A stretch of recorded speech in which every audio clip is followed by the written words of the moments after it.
신부님 안녕하세요. 네, 안녕하세요, 부장님.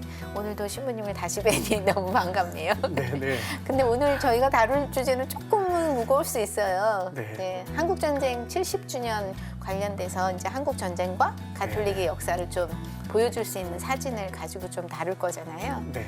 근데 이제 특별히 이제 한국전쟁에 대해서 70주년 이렇게 하면 저희가 이제 항상 그런 생각을 하잖아요. 민족화해와 평화를 위한 일치의 기도를 우리가 하는데 또 특별히 이제 밤에 주모경을 9시에 네, 같이 네, 네. 바치잖아요. 뭐 언젠가는 통일이 되겠죠. 네. 네.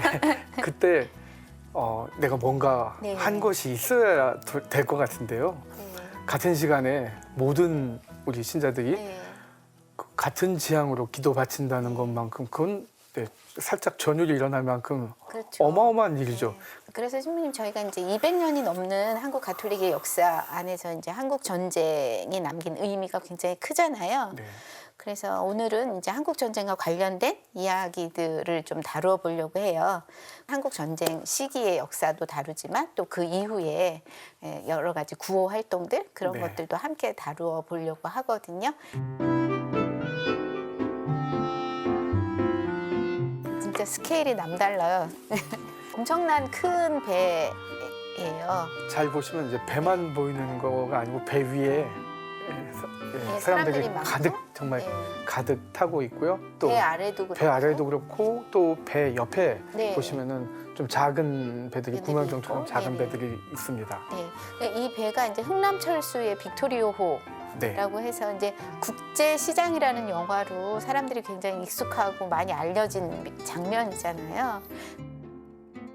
정말 감당이 안 될 만큼의 사실 그 많은 사람이 저 배를 탔을까라는 생각이 들 정도로 어마어마한 그 네. 난민들이 피난민들이 저 배로 모여들었잖아요. 예. 사실 민간 배인데 이제 군인 작전에 이렇게 흥남 철수 작전에 투입이 되게 되는데요. 실제로는 그 물자를 다루기 위해서 무기하고 또 군수 물자를 다루기 위해서 갔다가 미처 흥남에서 월남하지 철수를 못한, 못한 네네. 많은 분들이 있는 거를 보고 네. 그냥 뭐 깊게 생각할 거 없이 바로 즉각적으로 모든 물자들을 다 무기와 군수 물자들을 다 내리고 거기에 사람들을 사람만 태우는 태우고 걸로. 예. 네. 이 당시에 30한 7, 8명 이렇게 적은 인원이 타고 있었다고는 하는데요. 그럼 추가로 한 20명 간신히 탈까 말까 한 배인데 저렇게 어마어마한 숫자의 네. 피난민들이 배에 타게 됩니다. 그래서 저 빅토리오호에 대한 스토리는 지금도 굉장히 많은 기적이다라는 네, 그리고 네. 또 너무나 기적의 배라 많은 그러죠. 감동적인 스토리를 많이 이야기를 많이 네. 만들어낸 배잖아요. 네. 저 배를 탄 뭐 유명한 사람들이 사실 많잖아요. 저게 없었다면 좀 또 역사가 바뀌었을 뭐 그렇죠. 역사에서 네. 가정으로 이풀하는 거는 있을 수 없다고 하지만 네. 그래도 또 바뀌었을 만한 게 많잖아요. 이제 제가 기억하는 거는 대전 성심당의 그 일대 창업주가 저 배를 타고 있었다. 네, 네, 네. 그리고 또 문재인 대통령의 부모님도 저 부모님이 배를 타고 타고 있었죠. 있었으니 네. 만약에 또 안 타고 계셨다면 또 이제 문재인 대통령은 또 안 네, 네. 계셨을 수도 있는 거죠. 네, 역사가 완전히 달라졌겠죠? 네, 그런 것들이 좀 하여간 굉장히 의미 있는. 네. 그래서 또 기네스북에도 올랐다고 해요, 저 배가? 네, 훗날 기네스북에 다시 이게 등재가 되게 되는데요. 그건 뭐 2001년도에 기네스북에 등재되는데 가장 많은 그런 배 크기에 비해서 가장 네. 많은 사람이 탔던 그래서 가장 많은 사람을 구출해낸 그런 배로 기네스북에 올라가게 됩니다. 네. 그리고 또 특별히 이제 빅토리오의 이제 그 선장님이 그 다음의 행보가 굉장히 또 독특하시잖아요. 근데 네. 저렇게 많은 사람을 구해내는 그 결정을 내리셨고 네. 또 저 많은 사람을 한국까지 거제도까지 무사히 데리고 왔고 네. 그 함장님이 가톨릭 신자였다고 네, 하더라고요. 아주 독실한 네. 그런 선장님이셨고 나중에 전쟁 후에 입회하시게 되죠. 수도원에. 네, 네. 바오로 수도원에 미국으로 가셔서 바오로 네네. 수도원에 입회를 하시고 평수사로 네. 굉장히 오랫동안 그러니까 전쟁 이후부터 2001년에 선종하시는데 선종하실 그때까지 평수사로 네. 뭐 4, 50년을 그렇게 묵묵히 살아오셔서 사실 별로 알려지지가 않았죠. 그 때문에. 그렇죠. 그리고 근데 이제 그분이 이제 뭐 내가 그 흥남부두 철수의 그런 역할을 했던 사람이야라는 거를 뭐 얘기를 안 하셨을 네네. 테니까. 그런데 이제 여러 가지를 굉장히 또 아이러니한 또 역사의 재미있는 스토리가 될 수밖에 없는 게 그 뉴튼 스토원 바울, 뉴턴의 그 바울 뉴튼 스토원을 스토원을 외관 베네딕토 수도회가 그걸 또 인수하게 인수를 됐죠. 하잖아요. 그래서 그 뉴튼 스토원에 이제 성소자가 없고 더 이상 이제 운영하기가 어려운 네, 네. 재정난이 어려운 때에 외관에서 그 수도원을 샀고 네. 그때 이제 그 수사님이셨죠. 네, 그 네. 수사님은 얼마나 놀라우셨을까요? 바로 그 한국에서 후배 수사님들이 수사님들이 오셔서 오셨고, 네, 네. 처음에는 믿어지지도 않았을 네, 거고요. 그런 그 다음에는 이제 감격스러우셨을 것 같습니다. 네, 그게 거의 이제 돌아가시기 얼마 전에 이제 다 알려지게 밝혀지게 됐고, 되죠. 예, 예. 그리고 그 뉴튼 수도원에서 어쨌든 한국인 수사와 신부들이 둘러싸인 데서 이제 선종을 하신 네, 네. 거잖아요. 진짜 하느님이 하시는 일이 놀랍기도 하지 이런 생각이 저절로 들어요. 좀 이렇게 이걸 누가 극작가가 쓴다고 해도 소설가가 쓴다고 해도 이렇게 잘 못 쓸 것 같은. 네, 마리너스 그, 수사님은 아마 그 배를 운전하는 것이 네. 선장인 당신이 아니라 네, 하느님이 운전하셨다. 하느님이셨다. 예. 그리고 맨 마지막에 눈을 감으실 때 천국으로 가실 때도 굉장히 기쁘셨을 것 같아요. 뿌듯하기도 하시고, 하셨을 거고. 그 네. 생애 전체 그리고 하느님의 역사를 실제로 경험하신 분이기 때문에 네. 가장 아마 기쁘게 눈을 감으셨을 것 같아요. 그래서 그 뉴튼 수돈이 그 크리스마스 트리를 많이 만들어서, 그러니까 나무를 길러서 이제 네, 네. 팔기도 하고 또 네. 선물방도 유명하고. 그래서 거기 이제 그 마리너스 수사님의 그 묘지 근처를 한국인들의 정원처럼 이렇게 꾸미시는데 거기에 이제 나무를 14,000여 그루를 심는다고. 네, 네. 그게 이제 그때 빅토리아호에서 14,000명이 타고 구조된 구조된 그 거죠. 숫자를 상징한다, 그렇게 얘기를 하시더라고요. 그런데 이제 전쟁과 관련해서는 비극도 있지만 이렇게 아름다움을 보여주고 자기 희생을 통해서 또 네. 하나님의 뜻, 하나님 사랑을 또 전하는 분들이 여러 분 계신 것 같아요. 신부님, 저 사진을 보시면요, 네. 그냥 허벌판이에요. 무슨 그 뭐 건물이 있는 곳이 그건 아니죠. 아니죠. 예, 예. 네. 뭐 옥수수밭 같기도 한 네, 그런 곳에서 지프차에 제대를 차리시고 네. 네, 신부님이 서서 한 네. 명의 군인과 미사를 봉헌하시는 거잖아요. 아마 신부님의 차일 네. 것 같기도 하고요. 예. 그 모포를 그 차 덮으셔서, 뒤쪽에 네네. 덮어놓고 거기다가 제대를 만드시고 네. 지금 아마 미사 마침 강복 주고 하시는. 계시는 그런 장면인 것 같습니다. 근데 신부님 굉장히 야위셨어요. 네, 전쟁 중이니까 네네. 그러실 것 같고요. 저희가 좀 많이 낡았죠. 네, 저 사진 속에 이제 신부님은 에밀 카폰 신부님이라고 네, 40년의 사제 서품 받으시고 그렇죠. 10년 만에 네. 50년에 이제 군종 사제로 한국 전쟁에 참가하신 거잖아요. 네, 네. 원래부터 이런 그 군종에 대한 그런 관심이 많으셔가지고 네, 2차 대전 때도 참전을 하셨었고 잠시 전쟁 끝나고 나서 그냥 민간으로 있다가 다시 한국 전쟁이 나면서 오신 걸로. 입대를 다시 하셔서 한국 전쟁까지 참가하게 하신 되시죠. 거죠. 진짜 열정적으로 사신 그런 신부님이신데 네. 서울 소복 이후에 그러니까 인천 상륙작전 이후에 계속 네. 유엔군하고 미군하고 같이 한국군이 쭉 압록강까지 올라가게 되는데요. 그 압록강 그 근방에서 중공군이 전쟁에 개입하게 되죠. 네. 그러니까 미처 대처 없이 어떤 정보 없이 카폰 신부님 부대 그 지역이 다 중공군에게 포위되게 됩니다. 네네. 그때 인질로 포로로 잡혀가시죠. 잡혀서 예. 고생을 많이 하셨고 네. 또 그런데 이제 그때 카폰 신부님이 보여준 그 헌신과 사랑이 굉장히 컸다고. 그래서 탈출할 기회가 분명히 있었는데도 네, 그 네. 동료의 부상병들을 돌보아주고 또 그게 더 당시- 중요하셨던 거죠. 당신이 사는 것보다 네. 그 많은 포로들이 잡혀가는 거에 대해서 그 사람들을 위해서, 그 신자들을 위해서 같이 포로가 네. 되시죠. 그러니까 당신이 드실 음식을 또 부상병들한테 포로병, 네. 포로 가족들에게 나눠주기도 하고 또 그 사람들의 못을 빨아준다거나 그렇죠. 그런 허드렛 일도 다 해주셨다고. 그래서 저는 저 카폰 신부님 보면서 콜베 신부님도 또 생각이 나더라고요. 예. 네. 한국에서 돌아가신 거죠? 네네네. 네네. 그 젊은 나이에 돌아가셨다고. 네. 그 1951년 그러니까 그 수용소 살이가 너무 사실 아무것도 없고 네. 춥고 먹을 것도 네. 없을 뿐더러 인권도 전혀 보장이 안 되는 안 되는 그런 곳이고. 곳에서 네.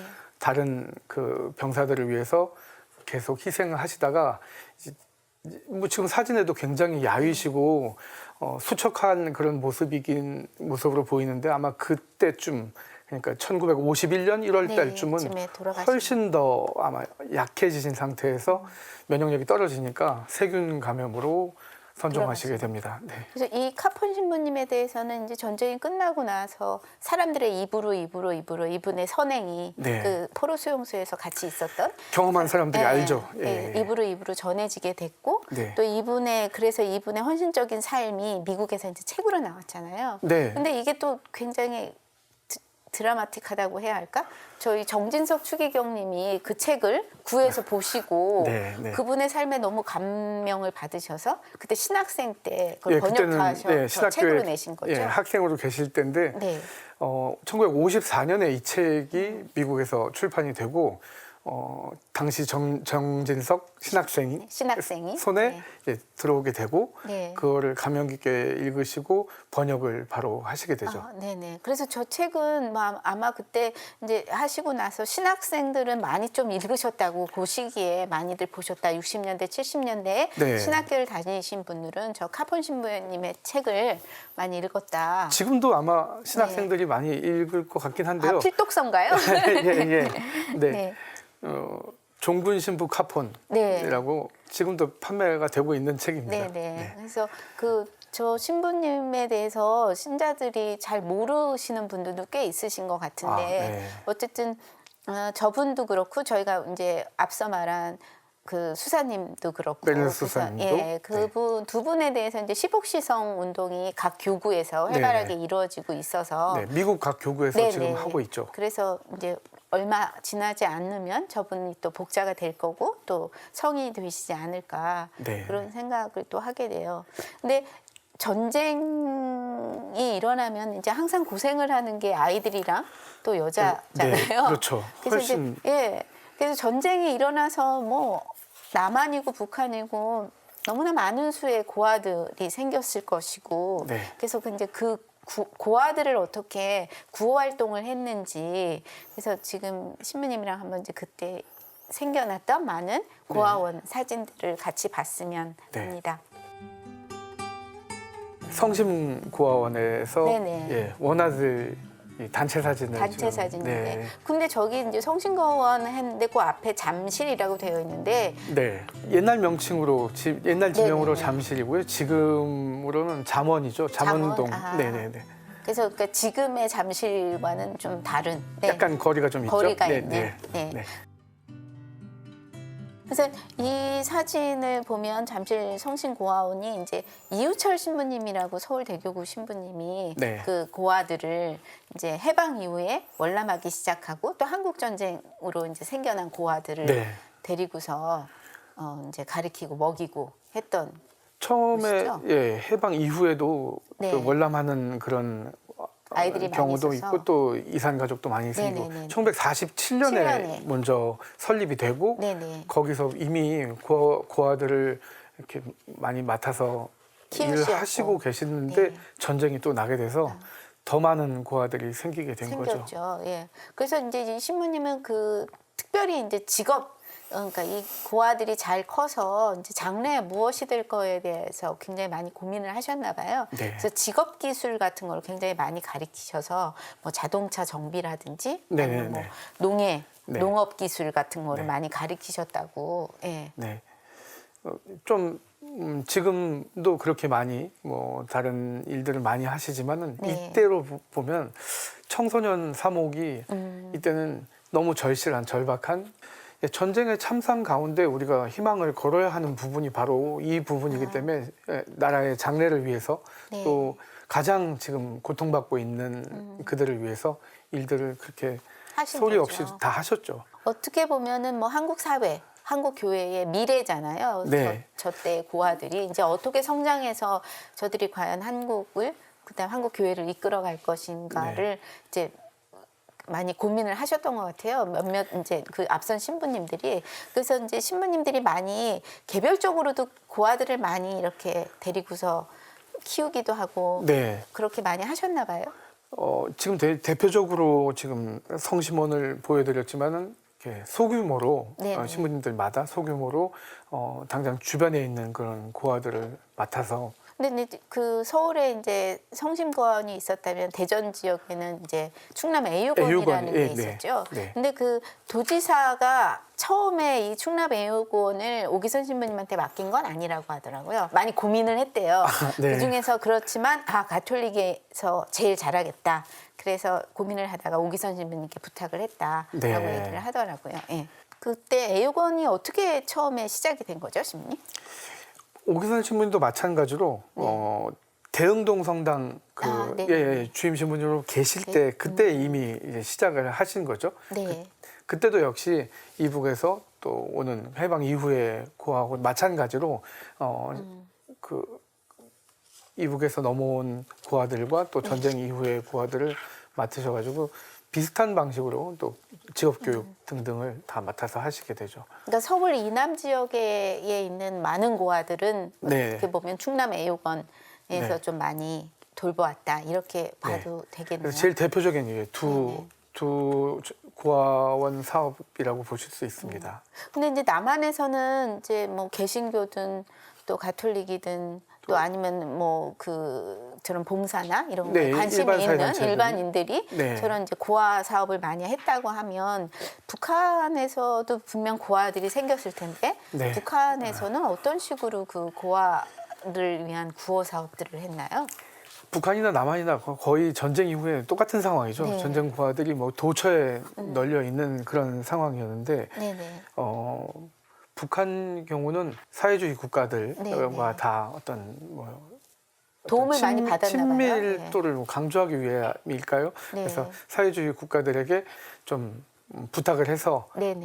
잘 이 전쟁 고아들을 잘 키워달라고 네. 이렇게 보내게 되죠. 보내게 되는. 예. 네. 우리가 알고 있는 그 김일성이라고 하시는 네네. 분이고 네네. 그 여기 글씨 써 있는 게 굉장히 뭐 선동적이기도 하고 원색적이기도 해요. 네. 체코 주재 김일성 학원 원아들과 김일성 원수와의 즐거운 상봉 이렇게 네. 돼 있어서 이제 앞에 가운데 있는 김일성이 무슨 방명록에다가 이렇게 사인을 하는 네. 그런 모습도 보이고 또 다른 사진에서 보면은 조선인민과 체코슬로바키아 인민과는 형제적인 친선 만세 네. 뭐 이런 식으로까지 되어 있어서 뭐 한국과 북한의 그 고아들에 대한 정책이 많이 다른 것 같아요. 그런데 이제 아마 북한에서는 저 아이들을 이제 바로 데려갔다고 하더라고요. 그럴 수밖에 없는 게 이제 저들은 그러니까 유럽에서 잘 먹고 잘 자라서 일단 노동력 이라든가 이런 게 좋았기 때문에 이제 모두 거기서 데려고 뿌리를 갔다. 내리지 않고 다시 북한으로 다시 가게 된 북한으로 거죠. 데려가서 네. 북한의 여러 가지 이제 재건하는데 그런 노동력으로 많이 활용을 했다 이런 얘기들도 그 다큐멘터리라든지 네. 그 영화에 보면 있더라고요. 신부님 저희가 이한장의 사진 이 프로그램을 하면서 북한 교회에 대해서는 여러 번 이야기를 했었잖아요. 그래서 특별히 또 오늘 이렇게 한국 전쟁 70주년을 맞아서 또 한국 전쟁과 또 북한 교회에 대해서 이야기를 했잖아요. 그래서 저희가 신자들이 북한 교회를 위해서 어떤 노력을 더 해야 저희가 하루라도 빨리 통일을 앞당길 수 있을까요?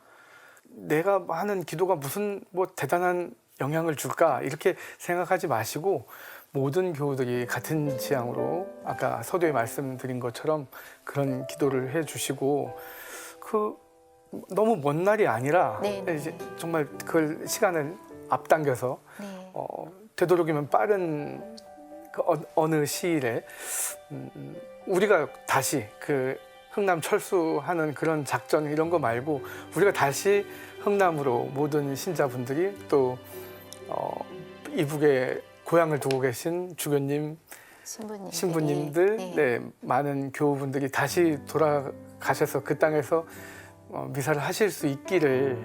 정말 직접 눈으로 보실 수 있으면 얼마나 좋을까. 그날이 빨리 와서. 저도 같이 따라가서 예, 같이 미사 드리고 네. 그 주교님, 신부님들의 어떤 생생한 그런 이야기를 듣고 싶네요. 그 마지막에 그렇게 정리를 해주시니까 저희가 더 기도를 열심히 해야 하는 이유에 대해서 다시 한번 생각해 보게 된 것 같아요. 예, 다시 한번 다짐을 해볼게요. 게을르지 않게 기도를 열심히 하자. 네. 네, 감사합니다, 신부님. 네, 기도 잘 부탁드립니다. 네.